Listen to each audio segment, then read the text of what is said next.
अस्सलाम वालेकुम दोस्तों, पाकिस्तान व मुकाबला साउथ अफ्रीका के दरमियान तीसरे टी20 मैच के लिए पाकिस्तान क्रिकेट टीम में दो बड़ी तब्दीलियां होने का इम्कान है। तो दोस्तों आज की इस वीडियो में आप लोगों को बताएंगे क्या तीसरे टी20 मैच में शर्जील खान को मौका मिलेगा या फिर फ़खर जमान की पाकिस्तान क्रिकेट टीम में वापसी होगी तीसरे टी20 मैच के लिए। तो मुकम्मल तफसील आप लोगों को इस वीडियो में बताएंगे। तो दोस्तों अगर आप लोग चैनल पर पहली मरतबा तो बड़े बेफनी बिल्कुल फ्री में चैनल को सब्सक्राइब करके साथ लगी बेल आइकन जरूर प्रेस कर देनी है।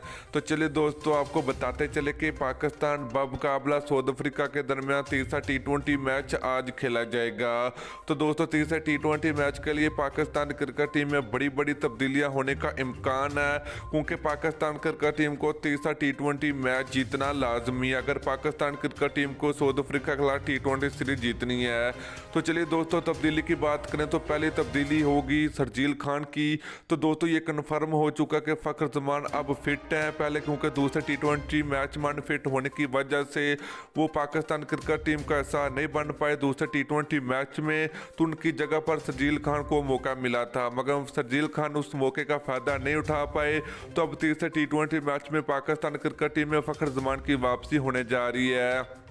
तो दोस्तों दूसरी तब्दीली की अगर बात करें तो आर.एस. रऊफ की वापसी होगी और मोहम्मद हसनैन को तीसरे टी20 मैच के लिए बाहर कर दिया गया है। और RS. Rauf Pakistan cricket team के फास्ट बॉलर, उनकी साउथ अफ्रीका के खिलाफ वापसी होने जा रही है तीसरे टी20 मैच के लिए। तो दोस्तों वीडियो अच्छी लगी तो वीडियो को लाइक और शेयर जरूर कर दीजिए।